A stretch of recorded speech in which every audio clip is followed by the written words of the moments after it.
stupid ass. What's going on? Peace and love, Instagram. Here with my brother Dane. Another more. You see what I'm saying? We here starting today. We're initiating our live series. We happy to present to you guys under Housing Solutions New York. Thank you. Shout out to those guys. Shout out to James Steele, the trainer of my boxing camp, head trainer. Shout out to him very much so. And shout out to my company, In-Law Services LLC, for privately sponsoring this whole campaign. So, we're here to tell stories, man, and I'm here to smoke, trying to get high, and we're gonna tell a story, and that's what we're gonna do, because I believe that the vulnerable population here in America is not really paid close attention to, with as much stuff that is being sold for profit out here.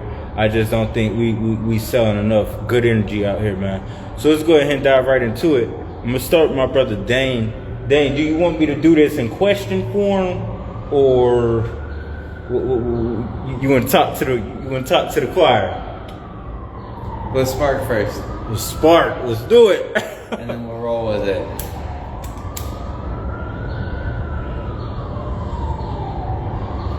Doing all the stuff a boxer not supposed to be doing. It's medicine. It's an herb. For some of us, it's medicine. Indeed. Not all medicines work on the same people. That's true.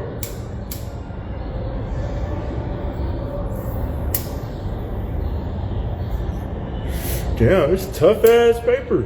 Bob Marley fighting. That man, hell. That boy fighting from the grave now. But anyways, boom. Yeah, my brother. Boom. Alrighty, so let's start with a little bit of the basics.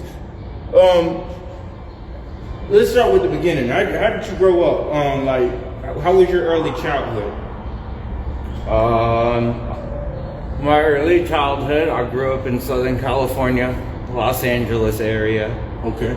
Very rough upbringing, the normal ghetto lifestyle of being in the hoods of Los Angeles. Mm-hmm. Grew up on a neutral block between the Crips and Bloods. Mm-hmm. My house was a block away from the first fire of the Rodney King riots. Okay, they lit a whole gas station on fire, and it stayed that entire way even after we had left the area. And so, as the family background, did you have a close-knit relationship with your family? Did you come from a two-parent household? Was it a one-parent household? Did you have a normal childhood? Did you have a little bit of a disgruntled childhood? I would say it was a mixture of all of the above.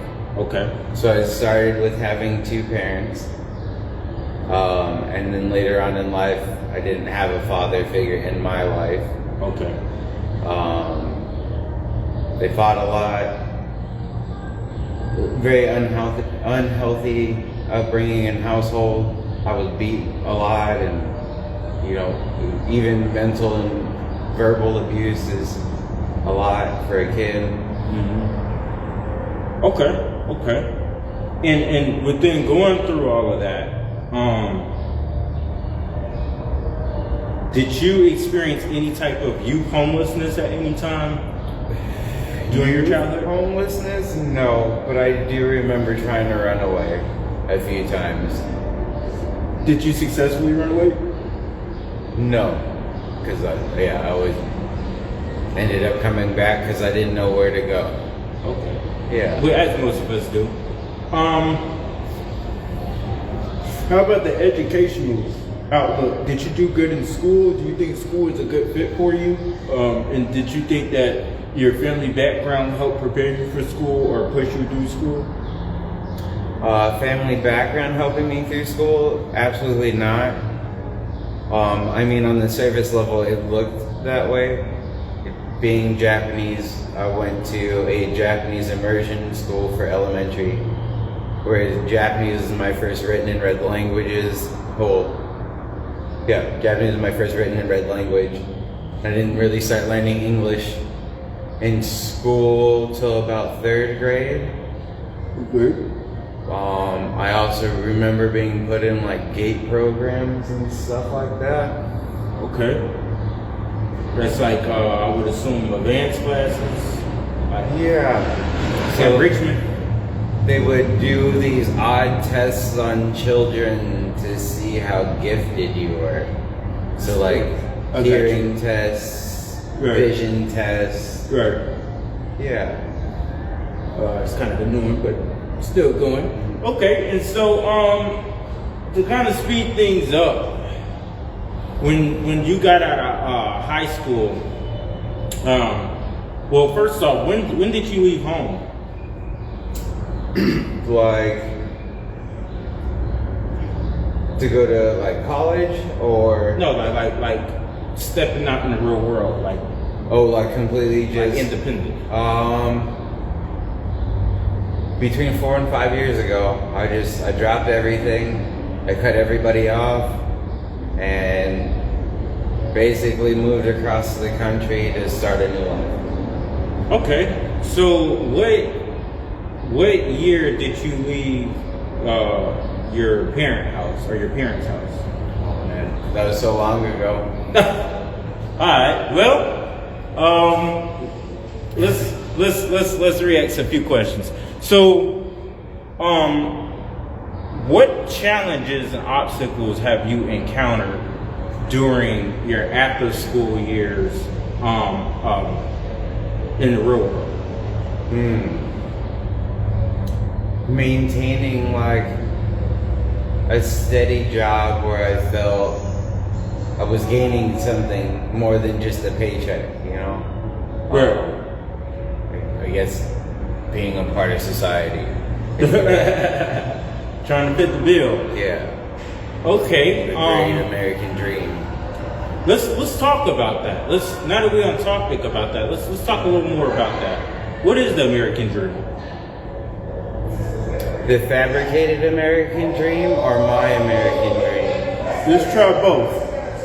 The fabricated American dream is the whole white picket fence house, get married, have children, have a good steady job, work 40, 50 years of your life away to get money that might not be there for you when you get there. Social Security. Pension. I really feel for y'all. Like I've been seeing these videos of men that have been putting like 40, 50 years of their life online, and women too. I'm not gonna. Right. Both parties. You've seen them working, you know, doing their time, and then these videos of their company just recently saying, "Oh, we're not gonna pay you your pension." Like that hurt my heart. Yeah, that's a very big thing. Kind of why like unions were kind of set up to kind of protect the workforce. But now that you're on that, and we know that's not the reality. How old are you? 37. 37. So by the Gregorian calendar. Yeah. Yeah. Smart man. So boom. Being 37 years old, what was the price difference from when you first stepped out to now? Oh man. Gas was probably at like $1.20. Mm-hmm. When I was like in my college years. What are we at now? $4.90. Ooh. Somewhere in there. You could have filled your tank like a couple times. Right. You can fill a Honda for $30 back in the day. Right. And now you're like crispy $20 bill would have got you done. Right. You're good for the week. Yeah. You almost a month. Yeah. Now that don't even last 2 days. So we know the American dream is a flaw, and we know that growing up, you didn't have a good upbringing, well, you said you had a mix of a good upbringing and a mix of a bad childhood at the same time. Both parents and then singular. Yeah, just a little bit of everything, being raised by grandparents and step grandparents. Like, it's been wild, yeah. Okay. Yeah, it's been wild. Okay, so you moved around a lot. Moved around a lot. Got you. So Never had time to stay planted in one spot. A nomad. So, have you? Let me see. You always been on the move. You ever had your own place before? No, not my own, just dedicated to me. It was always a shared space of some way or sort. Okay. Do you have you experienced any type of outdoor environments, or have you had to sleep on the streets at any point in time? Too many times to count, and currently doing so now. So, with this being set up for people as such, because I have a similar story, and I'm going to tell mine at a later time and post mine as well. What is the best advice you can give to the people with everything that you have been through? But before we ask and answer that question, let me first ask, what experiences have you gained? And what advantages do you believe you have on society with those experiences? Oh, those are very good questions. Self-awareness, respect for not only others but now myself.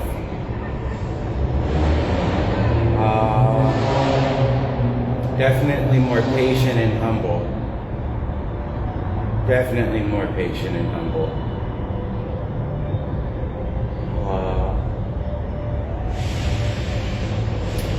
Definitely taught me to not judge people. Right. I guess in a way I can say it feels like I've mastered the art of losing. So much of my life, things can, from a negative perspective, looks like everything's taken from me. But in a positive manner, seeing it from the present perspective by me, I have built a character and self-identity and then like to hold values and morals on top of it. Like I built something that no man can ever take from me, which I feel what I've done has more value than any dollar can give you.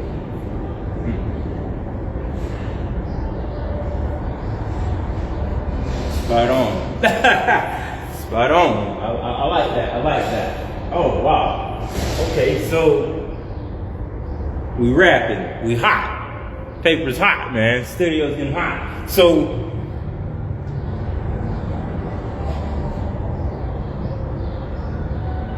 I gotta go back to that original question, because I threw a question before that. Okay. Now that we know those, okay, boom, okay. So what experiences do you have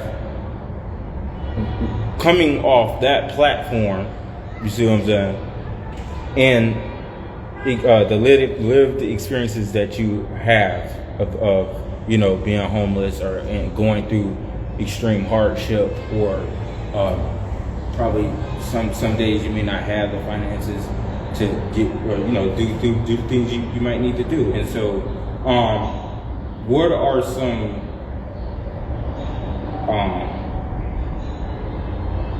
I would say tips and pointers, you see what I'm saying, like survival secrets that you would give to people, like the ins and outs, like the stuff that people don't know? because I think there's a very big miss. This is why we're doing this, right?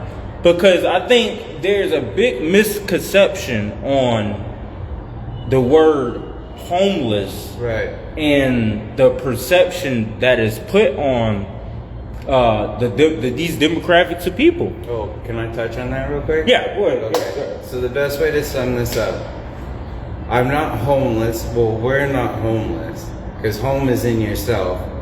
And going through the life experiences that him and I have gone through, we found home in ourselves. So we can go anywhere and be comfortable and safe knowing that we always got ourselves. What we are called are shelterless. We don't have a shelter of our own. So that's the misconception on the word homeless. Right. So boom. Since we got it like that, right? We look at these people, and the first thing that comes to mind, right? When they be like, okay, if a brother told you right now, out his mouth, yo, I'm going through something, and you ask him, yo, what you going through? And he say, yo, look, I really need a place to sleep right now. Yeah, I'm homeless, right? First thing that will come to mind for a lot of people in America, with the homeless population, break it down into 3 parts. Make it real simple and cut.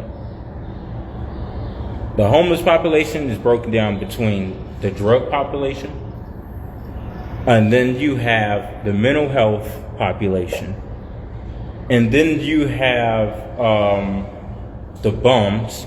Hold on, I said it was going to be 3. Let me add one more. It's going to be 4. Then you got bums. Bums are people who just don't want nothing for themselves. You can give them everything they fucking need. Some people, let me go outside the fucking, we right outside the Yankee Stadium. Let me go left field on their ass. Goddamn, some people can't do nothing for them. I would call them a fucking bum, because you can give them everything they need. You can give them a yacht. You can give them a Ferrari. You give them $1 million in the bank. You can get this man goddamn a gold. You give him that bitch he wanted. But at the end of the day, if he's a quitter, what is he going to do? He's going to quit. God himself can't even help a quitter. So at the end of the day, that's a bum, right? A bum is a person who they don't want nothing for themselves, right? Okay, so boom. Then we got, I consider them in the political arena, the vulnerable population, right? So the vulnerable population is people who they're experiencing, like homelessness, and they're trying to get out, right? Like they fighting. Maybe they got 1 or 2 jobs, Maybe this guy, he's homeless, and maybe he's working 3 jobs. You always see him drinking energy drinks, and you like, yo, man, what's going on with you, bro? I mean, I'm trying to get this money, man. I'm trying to run it up. Okay, cool. That might be a tattletale sign. You see what I'm saying? And this is why I'm bringing this campaign to life, because, like I said, there's stories out here. You see what I'm saying? There's more than one story. You see what I'm saying? There's more than one story, and I'm going to keep filming this. You see what I'm saying? This is New York. You see what I'm saying? We're gonna keep doing this. We do this every day. This is not over. You see what I'm saying? But what I'm doing is an introduction. You see what I'm saying? Because what I'm realizing, especially being up here in New York, and I'm glad I came to New York, is that it forces you to focus on the primary political problems that's going on in society today. You see what I'm saying? Because if you're in any other city, I'm not saying you don't really see it, but this is the main city. So you can touch more. New York taught me how to have a voice and be real. Yeah, there you go. You see what I'm saying? So let's get these questions knocked back in, right? So now that we have discussed the demographics and the subcategories, and anybody who missed the beginning, I'm gonna post this so y'all can go watch the full video. We just discussed the different subcategories of homelessness, right? We've skipped poverty. Did we? Yeah. I thought that falls into the vulnerable community. I guess so. Because that's the war on poverty. You see what I'm saying? That they are 1 paycheck away from being unsheltered. Right. You see what I'm saying? So, and the unsheltered are just unsheltered because, you see what I'm saying, vice versa. Maybe they was in a shelter and they were paying too much, or they were paying, you see what I'm saying? So at the end of the day, we say all that to say we have to start getting to the focal. We gotta get to the root, right?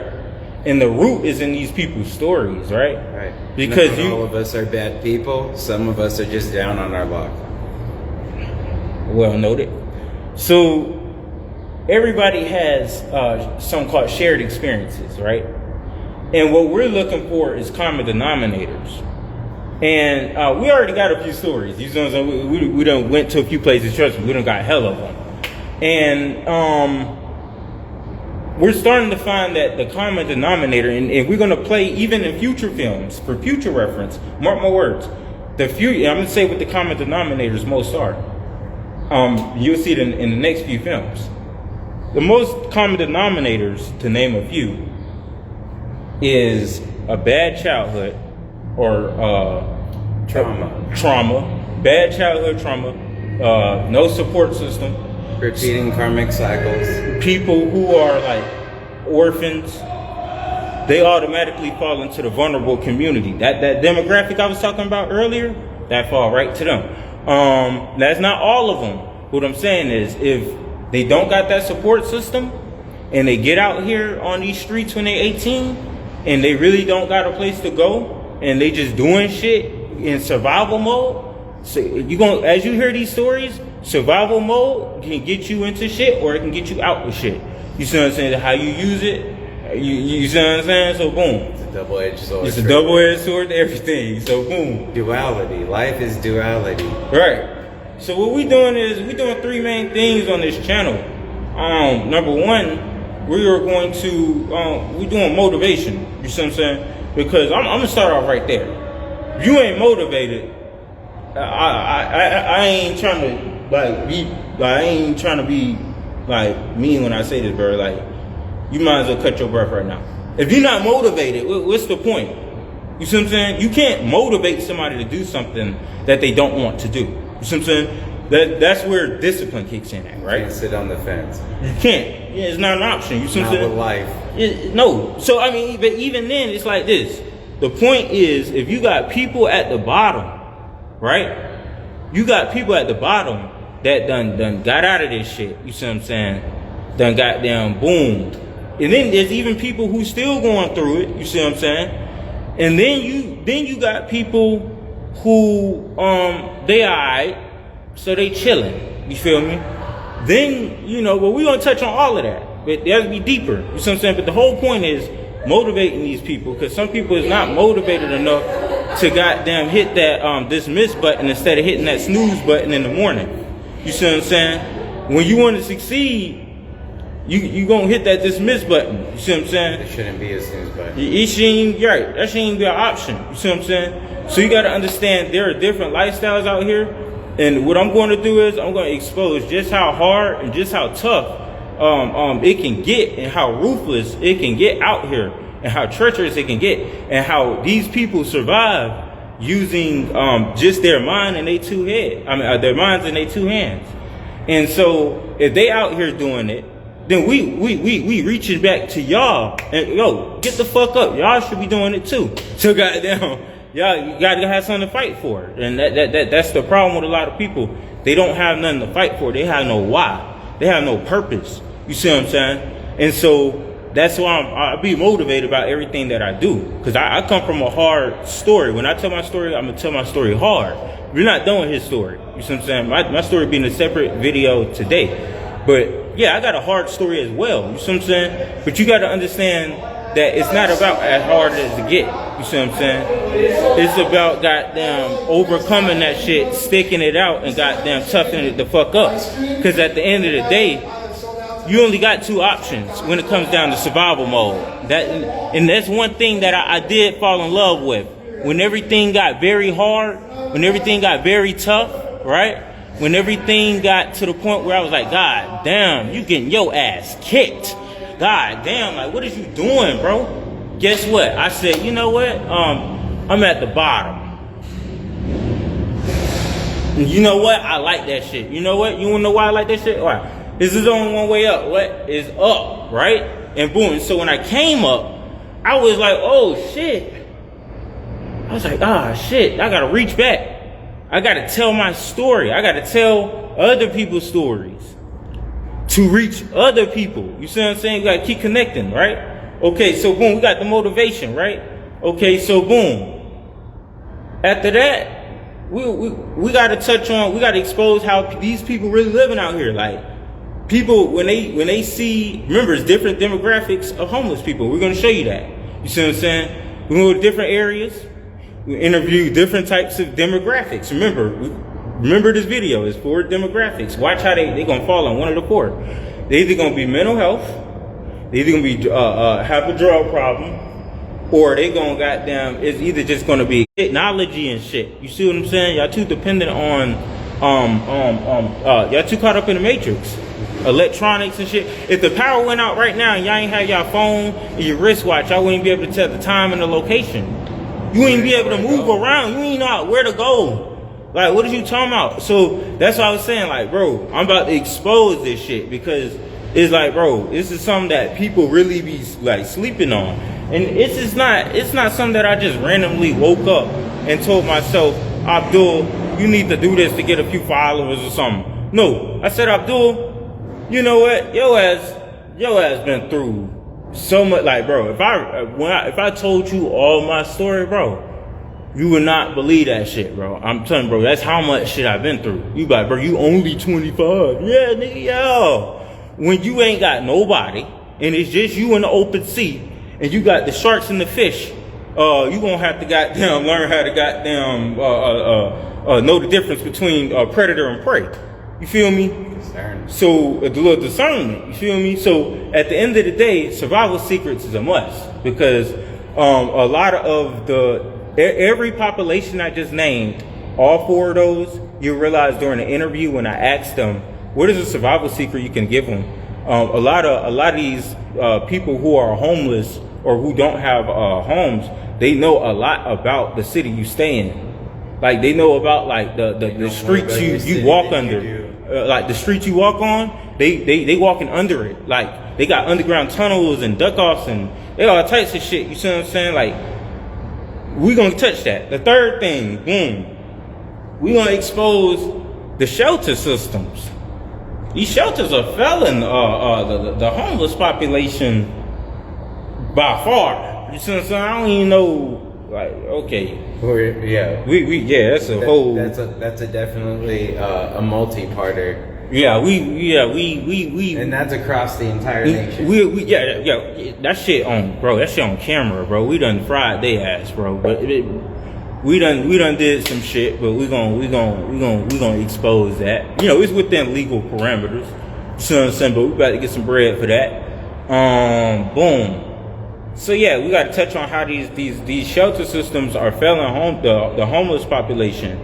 And boom, thank you to Housing Solutions New York, I'm able to go into this facility and I'm able to record. And so I'm able to not only get a insider look, because that would be like a breach of administrative. So I was able to work out an agreement to where I was like, hey, can I just go in here as a resident?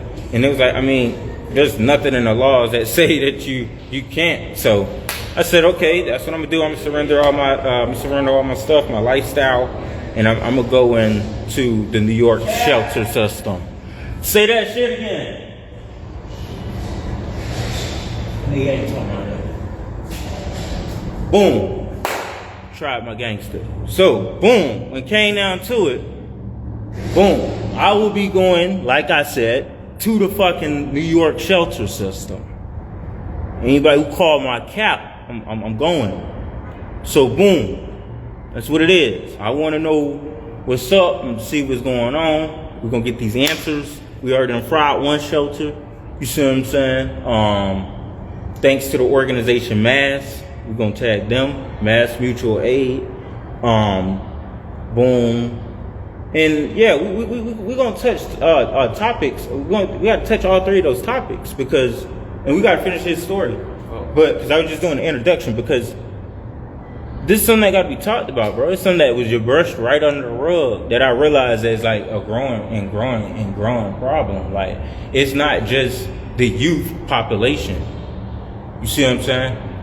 It's every age. Am I not right, bro? You got like people who vets. You have amputee people that. No. I'm saying like they age. Like, you got people who old, like they over the age of 65. Yo, I've met people in their 90s out on the streets. And the youngest I've met, like, I met a 14-year-old. I was about to say, bro, the youngest homeless person, I met, on God, I swear. 14-year-old boy. I'm on God. Look, hold on. I'm gonna tell this boy's story. You know, it's crazy, bro.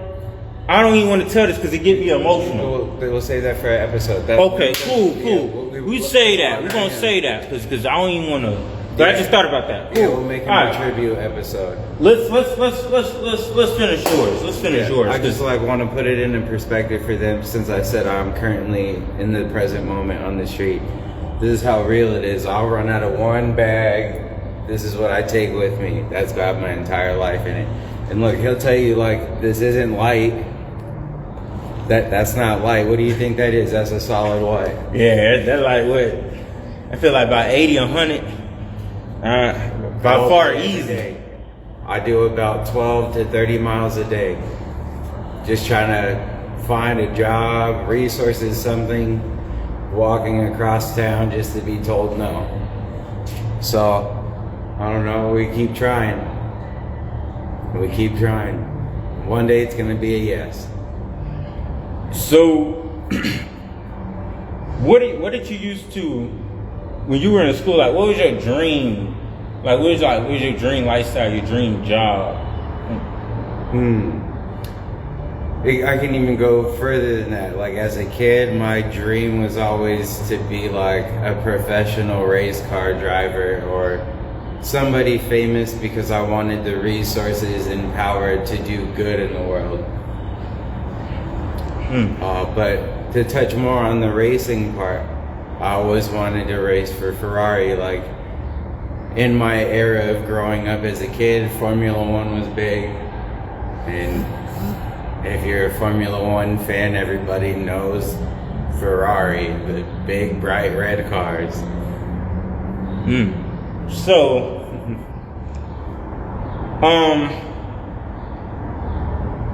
could you explain a little bit further? Because to my belief, I know prior to this video, you shared some information with me that I can't make public. It's already public. That racing is an expensive sport to get into. Correct? Absolutely. What are the qualifications to get into racing? It's always endorsements. So, like, if you don't have like the proper funding, even if you're talented, you still wouldn't be able to make it. It's all about the funding. Okay. So with that being said, would you agree that racing is a dominated sport backed by finances, as you just said? Yeah, it's a monetary game. So not a skill-based game. So would you agree that because of the lack of finances, that has hindered you from even the basic qualification? Absolutely. Yeah. What is your ideology on capitalism in terms of money? Oh, like the whole corporate greed? It's just a system created to keep us, the people, and how do I want to put this? It puts us in a repetitive cycle of being controlled, not only by monetary means, but also like through programming such as TV shows and movies and magazines and whatever they show you on social media that you're training your algorithms to show you. Okay. So in a sense, mind control. Right. I see. So, what would be an alternative to capitalism? If we know that you disagree with capitalism. So what would be like an alternative to capitalism? Like something that would help everybody. We gotta let go of stuff more. Just in general. We're so busy trying to control somebody else and other things outside of us, when most of us can't even control ourselves on our day-to-day basis moving down a grocery aisle. I remember we had a prior conversation. You stated that you could tell a lot about a person based on how they shop. Oh, yes. Could you care to explain further that theory? So as a kid, I always thought about this theory of when people move in a store, how they push a shopping cart is how they move in life. If you really take the time and watch somebody, you'll see them walking in the middle of the aisle and just stop. Think about that same person on a cell phone in the middle of New York. Same thing, stopping to answer a text message when the rest of the world's still trying to move behind you. You're stopping and holding up the flow because you're not being considerate. Or aware for that. Like that's the main thing is people aren't aware of what they're doing anymore. So would you agree that this is a moral issue? Absolutely. And how would one fix morality amongst the masses? How? You have to teach them that this is a spiritual life and not anything else outside of that. And so you have to retain certain energies to grow and flourish in this world. But that I feel like that's that I could definitely break that down in another episode and get into that. Like that would pertain more to pushing yourself to be celibate and higher your frequency and make sacrifices. Nah, it's cool. You know, I do the grilling. But my thing is, no, I'm serious because some people are so fucking on. That's why I'm like, bro. Remember that was my number one point. Mm-hmm. The first thing I ran to was motivation, because when I was 24 years old, I had my breakthrough. I had got my professional boxing contract for the first time. I said, oh, I'm in the dough. Oh, I made it. Oh, I had got some bread. You feel me? I was feeling myself, but no, you gotta reach back. You see what I'm saying? You gotta, nah, bro. You see what I'm saying? You done went through some shit. Nah, you gotta tap back in, bro. You gotta do what you gotta do. You gotta pay your dues, bro. Cause I remember them cold nights. I remember them days that I was so hungry that I didn't have anything to eat, and I was so ashamed or you know what? Not even ashamed. Fuck that shit. Cause I don't even have shame. Cause I know other people struggling. But the fact of the matter, I'm gonna touch bases on that too. How a lot of people, like what he was talking about. That's why I asked you what was the alternative to capitalism, and he took it to a morality level, and he's right on there's multiple perspectives on that, of course, but he's right in that perspective because when it comes down to it, a lot of cats, everything about $1. Everything is about $1. You see what I'm saying? Another problem is some people don't know how to give up stuff. And then another problem I'm realizing out here that I'm seeing, it's just how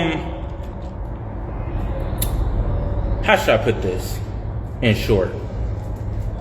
It's people who literally came from nothing. I'm talking about like, oh no, hold on, let me go back to this topic. People are making it look good struggling. Cause he took it to a morality issue. That's where he's right. It's a morality issue that some people, I'm gonna wake it up. Some people, because I used to be that person. There's levels to this shit. You see what I'm saying? I used to sleep I used to sleep outside, bro. I went up from that level, right, to living from paycheck to paycheck. Then I went from that level. Then I went to that level to goddamn, okay, I got my own crib. Boom. And I went to that level to helping some people out, and then so on and so forth. But my thing is, spend all of that back. It's a morality problem. You see what I'm saying? A lot of people, they don't. Hold up. A lot of people, they don't have a why. They ain't hungry enough. They feel like they okay. Some people are really out there. They really pay their bills. You see what I'm saying? And when the remainder balance come out, they say, okay, this is what I see. This is what I get. When next week come around, it'll reload. So what? That's for average people. What? You ever? Hold up. But let me put something in perspective though. It's a good percentage of us, and I know this is real, that will, I would say, you walk into a grocery store, out of 30 days, one of them days, you gonna come up short on something. Or you may not have enough. You might gotta put something back or something. So you should never look down on the man. Hold on, it ain't even about that, because that's where we expose that capitalism stuff. That's just that level versus level shit. Right. Oh well, I'm in the office, fuck nigga smoking a cigarette, and you out on the street. But what they don't know is that the boss can smoke that same cigar and just be like, hey bro, your ass fired for smoking. And goddamn, guess what? His ass be right on that street. You see what I'm saying? So you gotta understand, at the end of the day, it's a vicious cycle. And that's what we're exposing here. You see what I'm saying? People gotta have a why. We gotta wake up a why, we gotta wake up a purpose. You see what I'm saying? This is my why, this is my purpose. I'm giving back to the world by declaring a war on poverty. We got a war on drugs. We got a war against all these labor laws and all this extra bullshit, gender, all this shit. Y'all got all of that shit. I'm doing my campaign based on the war of poverty because it's people who got too many stories. You see what I'm saying? That need to be told, and if they tell their complete story, it might motivate somebody out there. Yeah, they don't have a platform. They ain't got no platform to do it. You see what I'm saying? So I said, you know what, Abdul, bro, you went through that. You see what I'm saying? Nip said that the best. Why? You see what I'm saying? You tell your story, tell their story, and give them some free sauce on if shit go left, bro. How to survive that shit? Because a lot of people, they act gangster, bro. They really do. But I'm gonna keep it real with you, bro. Like you said, it's a morality issue, right? Let's look on this, bro. If you stand bro, let's cut straight to the point. Let's straight to the cut, right? The truth, the sword. You see what I'm saying? Boom. Some of y'all, like I said, are flexing hard. Y'all flexing real hard. Y'all making it look real good. I'm talking about real good. You see what I'm saying? Now, here's the craziest thing I done seen in New York. It's people who dress so saucy. They whole fit look like that shit costs about a good three bands? Nigga went shopping in Soho or some shit. Nigga had an appointment at a store. That nigga was so rich. You see what I'm saying? This nigga couldn't even pay MTA fare. This nigga jumped in the turnstile. But you supposed to have this much class and order, and you supposed to be so rich. So don't look at me when I jump the turnstile. And you see what I'm saying? In my fucking shoes I got on, my fucking Guess shoes. I brought these 2-3 weeks ago. Right. But see, my whole fucking point is, you can't look down on another motherfucker. Nobody can, because we're all really kind of in the same predicament. We just experience it in a different way. You see what I'm saying? Different time. Yeah, different timing. You see what I'm saying? Because you hear these people's story. Some of them, I hate to say it, the saddest stories I heard out here is the people who really not bro, they ain't touched gold yet. And I'm not talking about literal figurative gold. I'm talking about their whole life has just been hell. Every day been a bad day. And it really not their fault, bro. Bro, they take up, bro, this, I ain't, bro, I'm gonna just wait till they tell their shit. But bro, some people got some real fucked up stories, bro. And people be complaining. People be like, oh, bro, I'm suffering. I'm depressed. I'm depressed. Calling my phone. And I be like, bro, what, like, talk to me, bro. What you got going on? Oh, bro, you know, Shotty just kicked me out the crib.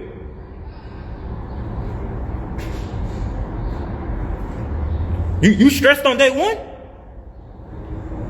So where you sleeping at? Oh, bro, I'm outside, bro.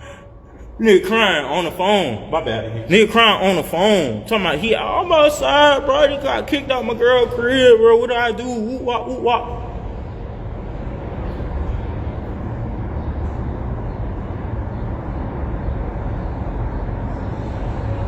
This is why it is important to listen, to learn, and to apply and activate. You see what I'm saying? Because if you listen, it might just save you a fuck up. Right. Listen to learn, not listen to respond. It might just save you a fuck up. You see what I'm saying? So at the end of the day, if I'm listening to all these cats' stories, some gonna add up, bro. And so far, bro, it's been working, bro. This project has been working. And we've been doing this actually behind the scenes for a few weeks before we decided to make this the first day. Months, yeah. Yeah, a few months, actually. Yeah, you know. And we got some work to show for it. And the crazy thing is it started off as a way smaller thing. Way smaller. And over time, it just blossomed into something way more real and political and organizational. Yeah. For not just ourselves, but to create a better world for everybody. No, because at the end of the day, I think, hey, how you doing? I think at the end of the day, I think housing is a human right. Let me start off right there. I'm going to political base first. Housing is a human right, right? We got all these tax dollars for everything else. We want to pour all of our money in Department of Corrections and locking people up like they some apes in cages and shit. And that shit is hey, that shit the zoo. That shit the zoo, and it's making them worse, you feel me? So when it come down to it, on the opposite side, we funnel it into the Department of Defense, trying to fuck people up and get into shit that we ain't got business getting into. So at the end of the day, if we pour some of those tax dollars towards the vulnerable population, I think that we can actually start seeing a better world. That's you one step to seeing a better world. Because that person who don't have, think of it this way. That person who stole that candy bar out of Walmart wouldn't have stole it if he had the finances to pay for it. On a morality level. I'm not speaking for everybody moral compass, because some people really fucked up that even if they got the bread in their pocket, they still ignorant enough to, like, oh, let me try to get me a freebie.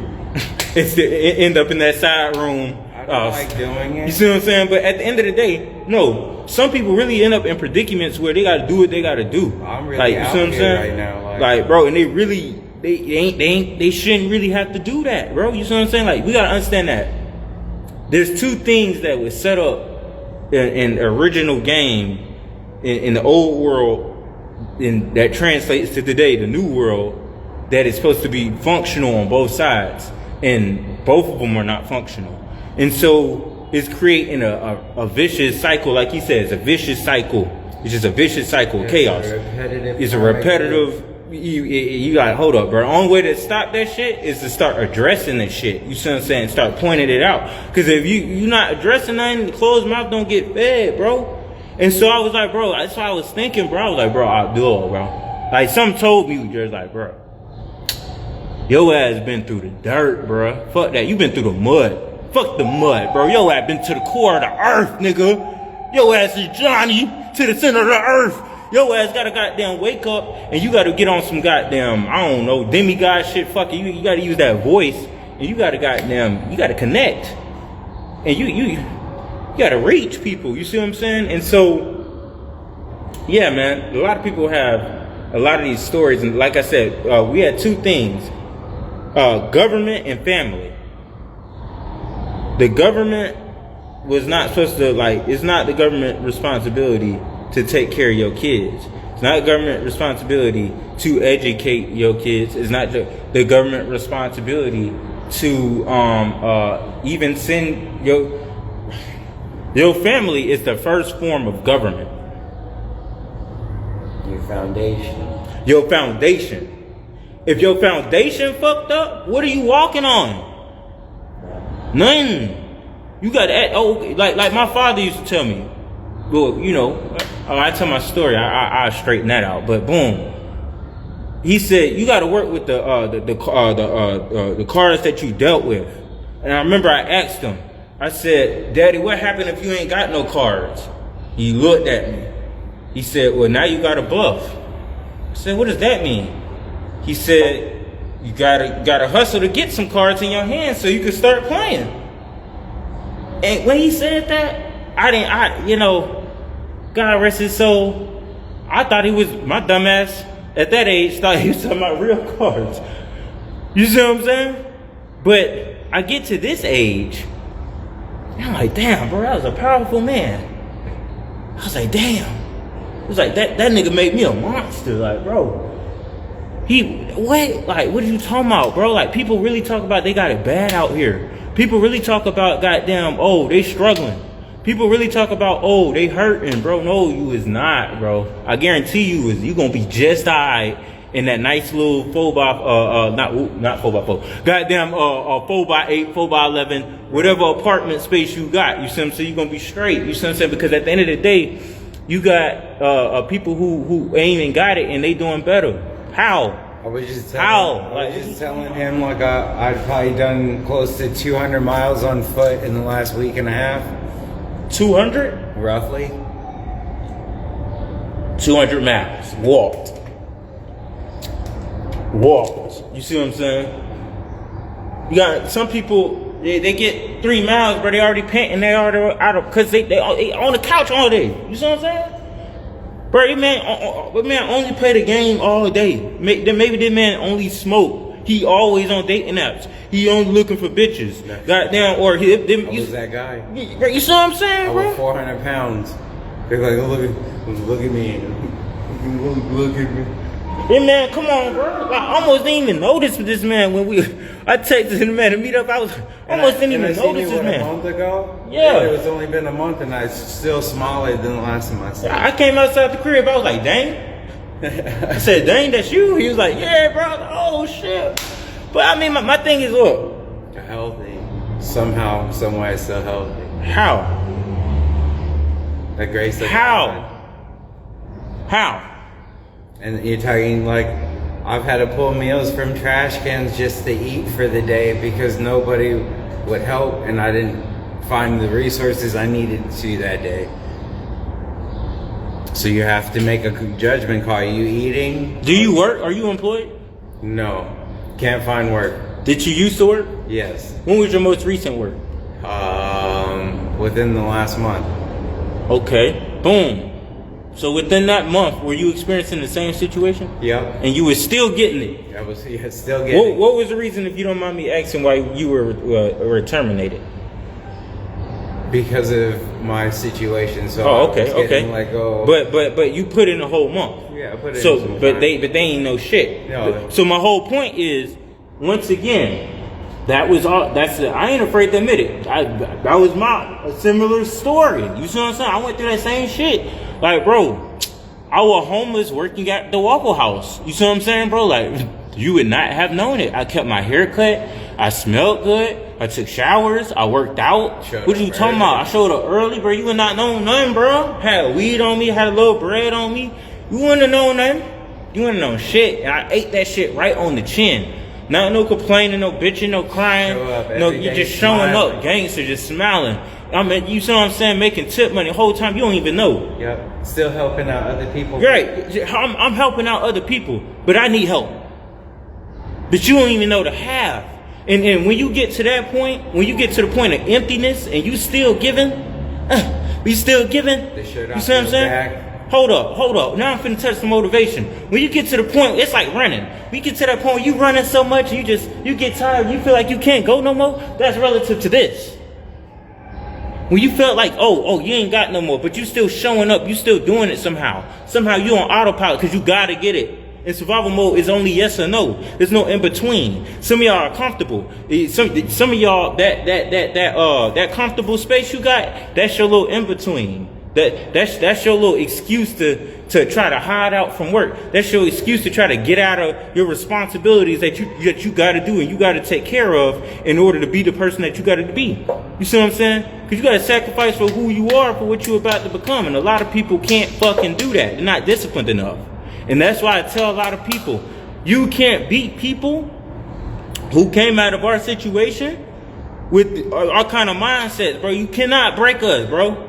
On my mom, on my dad, what they say here in New York, you see what I'm saying? You cannot break me. You see what I'm saying? In your Bentley, you're not gonna break me. You see what I'm saying? That $1 million car you got, you still not gonna break me. That 2-parent household you got, oh, you still not gonna break me. Oh, that college, hold up. That inheritance money that you got from that trust fund, you not gonna break me. Nah, hell nah. Why? Because you still ain't disciplined. That's currency you can't get. That's currency you gotta tone. And a lot of y'all ain't ready to tone that shit up. You see what I'm saying? And it might take y'all to have to go through a situation like this. God forbid.